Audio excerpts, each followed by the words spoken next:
Hablar de Mario Roberto Álvarez es referirse a uno de los arquitectos contemporáneos más importantes de la Argentina. Con más de 60 años de ejercicio profesional, Álvarez deja en cada una de sus obras la impronta de un estilo siempre fiel a sus principios. Desde chico siempre se me dio por hacer maquetes, reproducciones de barcos, aviones, edificios, inclusive haber hecho la estación de ferrocarril de Rosario, siempre con maderas, cartón y distintos elementos, es decir, una idea de corporizar siempre y crear volumen. Siguiendo ese deseo y esa vocación aparente, directamente tomé la determinación, a pesar de todos los consejos que me dieron, de estudiar arquitectura. Me dijeron que no lo hiciera, que no tenía mi familia muchas vinculaciones, no tenía ninguna tía rica, estoy hablando de 1932, de manera que tomé la posición de al revés, que pensé que para ser feliz había que trabajar lo que a uno le gustaba, y que ser rico podía o no ser una consecuencia, pero que no podía ser la causa determinante. Hijo de un inmigrante español y de una argentina descendiente de vascos, Mario Roberto se graduó de arquitecto con medalla de oro en 1936. Mis padres fueron los únicos que me apoyaron. Todos los amigos, parientes, profesores, porque yo era buen alumno en el Colegio Nacional de Buenos Aires, con muchas medallas, etcétera, etcétera, me decían que estudiara abogacía, que estudiara ingeniería, medicina, cualquier cosa, que mi porvenir estaba ahí. De manera que soy una sorpresa de haber elegido algo por vocación, de haber formado un estudio después importante y haber llegado a donde no creí que iba a llegar, porque yo lo que pensé es ser el dibujante, tal vez algún día el socio de algún arquitecto que me gustara, y bueno, heme aquí, después de tantos años sin traicionarme. Primero lo conocí cuando era chico en mi casa porque mi tía Julia hablaba de Mario Roberto Álvarez y del ambiente que había en la facultad en los años 30, 35, más o menos, que es cuando estudió también mi padre, que empezó antes pero terminó más o menos en esa época. Es decir, que era un hombre habitual antes de que yo estudiara arquitectura. Conversando con él, ya conociéndolo y habiéndolo escuchado, la admiración que él tiene por su padre y por cómo se formó y por la dificultad que era para él estudiar y cómo tenía que trabajar para estudiar, y era celador en el Buenos Aires por la mañana, y entonces se perdía las clases de la mañana, pero iba a la tarde a la facultad. Más que de inteligente, he sido muy dedicado, muy ordenado, y alguna inteligencia debo haber heredado, porque todo solo no. Pero yo creo que hay mucho de hábito, de persistencia, de dedicación, de tenacidad, que es una de las condiciones que en general se usan poco y se practican menos.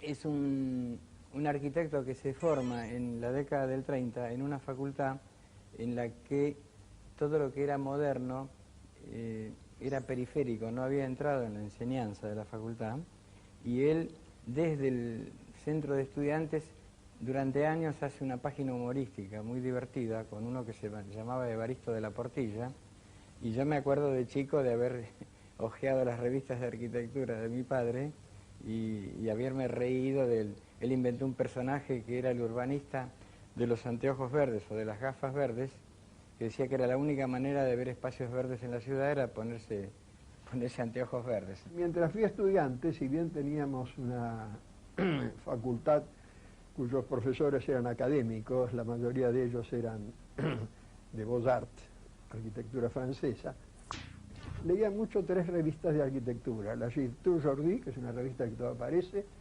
otra francesa, Technique et Travaux, que creo que no está, y otra alemana que se llamaba Modern Bauformen. Con lo cual veía evidentemente que había fuera de nuestro país una arquitectura un poco diferente. Mi libro de cabecera de estudiante era un libro también francés de un, creo que arquitecto, ingeniero Choisy, 2 tomos donde mostraban que en toda la evolución de la arquitectura, desde sus orígenes, siempre las formas habían sido resultantes de los medios constructivos. Es decir, siempre creí entonces de que las formas eran producto de eso. La beca ADER le permitió a Álvarez recorrer Europa, ver obras y conocer a los arquitectos más importantes de aquel momento como Gropius y Le Corbusier. De todos los viajes que he tenido la oportunidad de hacer, inclusive una beca que obtuve por el promedio más alto de los recién recibidos de los últimos 3 años, viví cerca de 1 año en Europa y tuve la suerte, el privilegio de que me atendieran grandes arquitectos a quienes yo admiraba, como Bodoni Lopes, Gropius, Piacentini, que era el arquitecto del Duce, Chermayev, muchos arquitectos importantes de los cuales siempre yo le he hecho preguntas un poco socráticas y he aprendido bastante de sus respuestas. He consolidado mucho de lo que me han dicho y por supuesto he desechado mucho de lo que ellos hacen. Es decir, no he querido por vanidad trabajar con Le Corbusier ni con Perret, porque tenía miedo de que si lo hacía podría llegar a ser un Perretcito o un Le Corbusiercito, es decir, estar encajonado en una línea.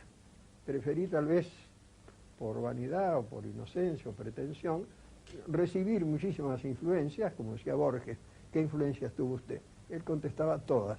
Bueno, yo le diría también todas, porque sigo desasnándome, sigo leyendo, sigo aprendiendo con mis socios más jóvenes, intercambiando opiniones y siempre analizando que lo que se hace, no todo lo nuevo es bueno, como tampoco creo que tampoco todo lo viejo es bueno, ¿no es cierto? Siempre la verdad anda por el medio y en ese sentido seguimos aprendiendo todos los días. A su regreso a Argentina, se abocó de lleno a la profesión, iniciando así una actividad ininterrumpida que lo ubica hoy como uno de los arquitectos con mayor volumen de obra construida en el país. Recuerdo que nuestra primera obra, el sanatorio de la Corporación Médica de San Martín, fue ubicada en una revista italiana que se llama Carabella, y junto con la obra nuestra, el honor fue que había al lado obras de Richard Neutra, que ya en esa época era un gran arquitecto. Y el comentario a nuestra primera obra decía, en italiano, por supuesto, no es una obra muy valiente, pero evidentemente muestra un deseo de renovación racional, constructiva. Con lo cual siempre hemos creído en eso y hemos ido haciendo por persistencia más de lo mismo. Las obras de él que yo he visto son una arquitectura de permanencia, es decir, que no es una cosa que se gasta, se tira y se quema, sino que pone unos aparatos que, por el que van pasando diferentes generaciones de coches, de autos, ¿no? de modas. Vos podés tener fotos de las obras de él con gente con la moda del 50, del 60, del 70, del 80 y del 90. El edificio es el mismo. Creo que no hemos inventado nada, hemos tenido una línea, tal es así que nos han dado varias veces, sin saberlo, premios directamente premiando nuestra consecuencia, nuestra continuidad, siempre en la misma búsqueda, en la misma persistencia, coherencia. Usted mira todas nuestras obras y no tienen más de 5 o 6 conceptos elementales que buscamos siempre. Mario Roberto Álvarez se define como un racionalista, pero a diferencia de los clásicos de esta corriente, ha procurado adaptar la forma a la función, dándole un sentido y una razón a cada proyecto. Los principios básicos son la calidad en los espacios y en las formas, en la proporción y en los detalles. En realidad hemos hecho siempre una arquitectura sobria, sencilla, buscando siempre la simplicidad y haciendo no una, sino varias intervenciones. Es decir, no nos quedamos con lo primero que hacemos, sino que tenemos un error total de equivocarnos. siempre he pensado de que las cosas hay que mirarlas muchas veces, que un tabique bien puesto cuesta lo mismo que mal puesto, pero hay que estar seguro de lo que uno hace. Recuerdo haber encontrado en una revista Fortune, hace muchísimos años, dos figuritas. Uno, lo que era la felicidad, o lo que buscaban para ser felices, un matrimonio griego. Él tenía una espada, un escudo, y ella tenía una rueca y un arcón. Todo lo que tenía.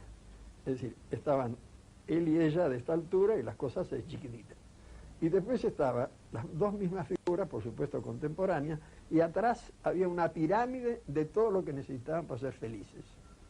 El auto, la casa, la heladera. No digo no tener heladera, pero todo formaba parte de la necesidad.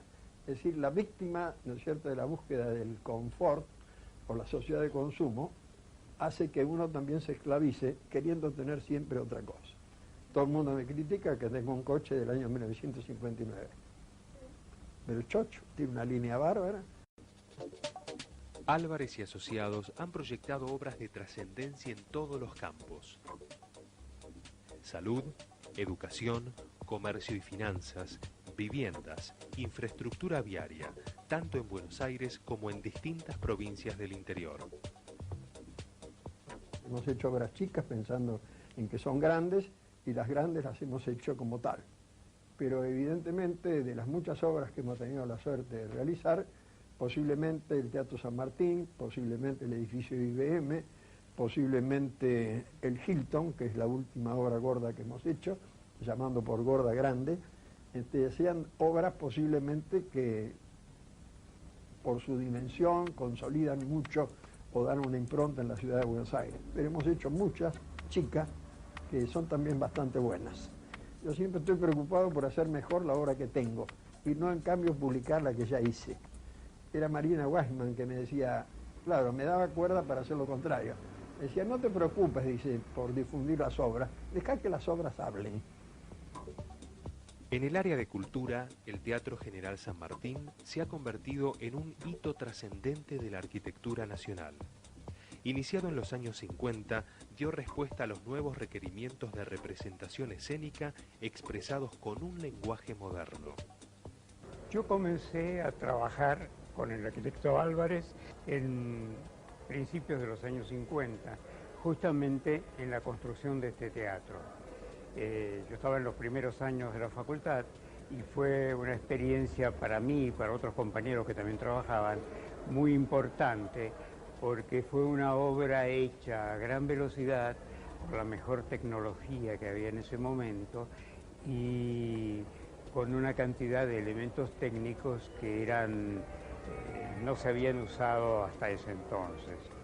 El trabajo fue muy atractivo porque teníamos el obrador directamente sobre el foso que ya se había construido para los subsuelos del edificio. Es decir, que estábamos como cruzados encima de la obra. Y se presentaron una cantidad de problemas. Uno de ellos, bastante importante, era la vibración que planteaba el subte. Por eso la sala está totalmente independiente del resto de la edificación. La sala está como flotando y hay una junta de dilatación a todo lo ancho que separa completamente la vibración que pueda venir de los subtes de lo que es la sala propiamente dicha. Eso fue muy interesante, inclusive recuerdo que hacíamos una prueba de poner un pie sobre un lado de la junta y el otro pie sobre el otro lado, y de un lado se sentía la vibración y del otro lado no. Ubicado sobre la avenida Corrientes, un lugar estratégico de Buenos Aires, el edificio del Teatro San Martín posee un amplio programa de funciones que fueron conformadas y ordenadas de acuerdo a una concepción funcional y plástica racionalista.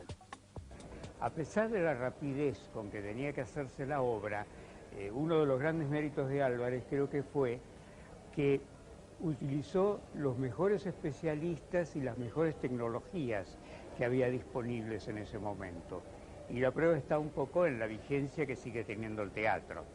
Hay muchos detalles de mucha minuciosidad, es decir, Álvarez era una persona muy rápida de decisiones, respetaba bastante las propuestas de uno, pero tenía lineamientos muy claros.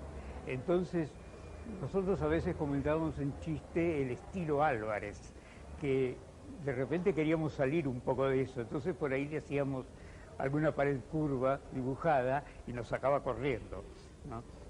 Y llegamos a asimilar su lenguaje de manera que prácticamente no había problema. Yo siempre he dicho, todas las cosas buenas que tienen las obras son de todos. No van a creer que el estudio es un yo-yo.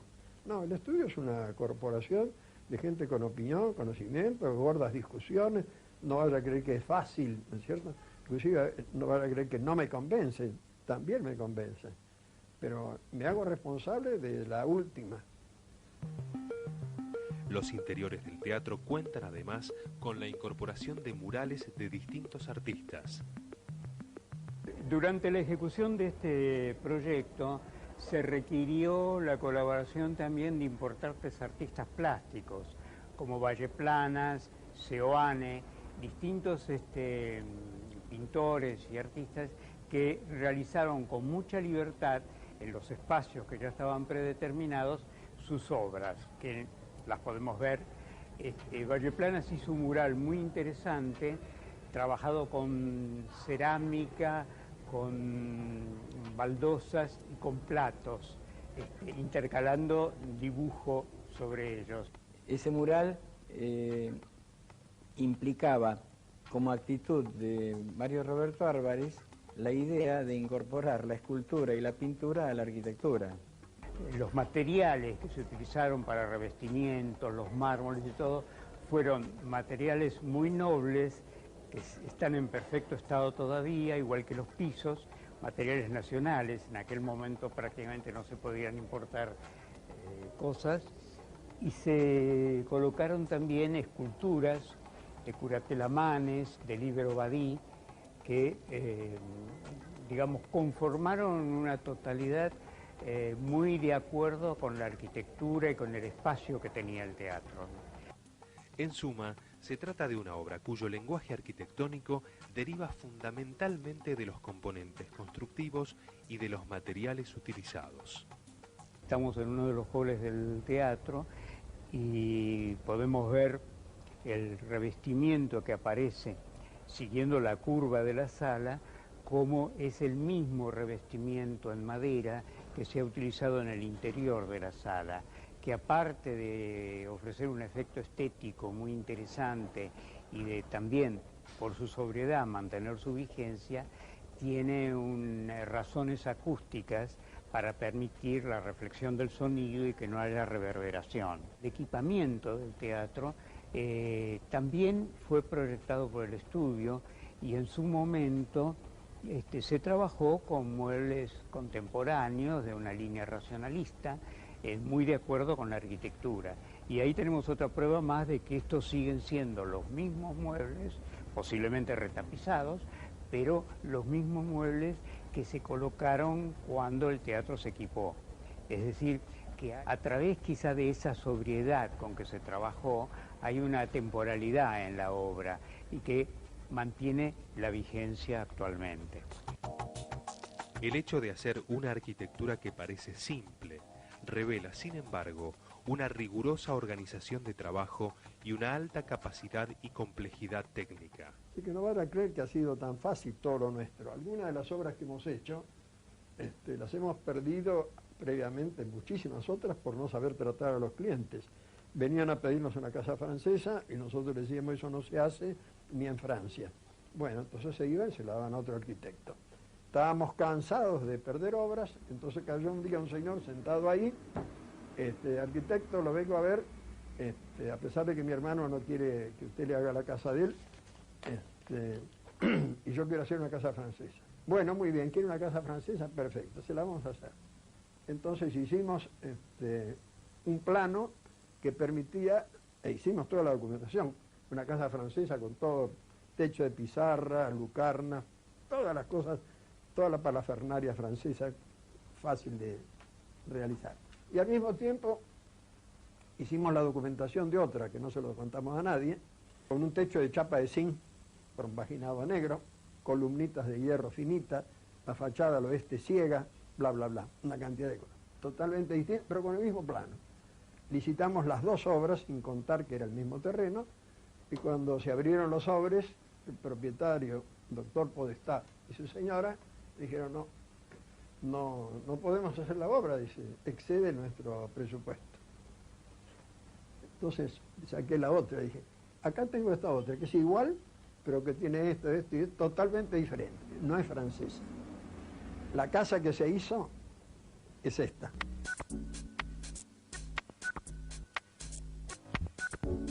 Mario Roberto Álvarez, estudiante distinguido y profesional sobresaliente. Sus numerosas obras, diseminadas en el paisaje urbano de Buenos Aires, ya forman parte de la historia de la arquitectura argentina. La ciudad de Buenos Aires es una gran ciudad que evidentemente tiene la expresión de arquitectos extranjeros famosos, todos ellos importados, que han dado a la ciudad una impronta de clasicismo, directamente de Art Nouveau algunos, otros de Art Deco. La ciudad de Buenos Aires carece desde hace años de un plan urbanístico que se mantenga. Cada uno de los intendentes que viene, ahora gobernadores, se cree en la necesidad de borrar el que hizo el anterior, y así es como andamos. Las cosas no se hacen o se hacen mal. Una de las cosas que me preocupa como ciudadano, y he trabajado ad honorem sin éxito, pero sigo, la traza de la autopista, la que tiene que unir la autopista del sur con la autopista del norte. La preocupación para que la ciudad tenga de espacios verdes, evidentemente, creo que es ya público y notorio, la escasez que tenemos. Yo demolería cada 2 manzanas, haría una torre y un espacio verde. Y por último, uno de los temas que me preocupa, desde el año 38, sostengo la idea de un teniente coronel Torres del año 24, que un aeropuerto para la ciudad de Buenos Aires tiene que estar en el río, la pista. De manera que en nuestra ciudad no hay que tener miedo, lo que no tiene valor, tirarlo. Que no todo lo viejo hay que cuidarlo, porque si no va a ser una ciudad de viejos, o va a ser una ciudad museo, donde en realidad el peatón, el ciudadano, se va a encontrar que está caminando siempre por cosas y arquitecturas del pasado. Reconocido por sus pares como uno de los mejores arquitectos vivos del mundo, Álvarez vive y construye en sintonía con una frase que se convirtió en su legado: perseguir el arte de ser simple en un mundo complicado. Los chinos dicen que no hay que dar consejos, porque los consejos son como una linterna que solo ilumina el camino del que la lleva. Es muy sabio, pero evidentemente, en vez de decir, bueno, que se las arregle, se dirá que hagan lo mismo que hemos hecho nosotros. Si han elegido una profesión por vocación, que perseveren en ella, que el éxito no está a la vuelta de la esquina, sino que hay que tener mucha perseverancia, mucha dedicación, mucha corrección, y no abandonar nunca, porque el éxito está a la vuelta de la esquina, a pesar de que la esquina esté lejos.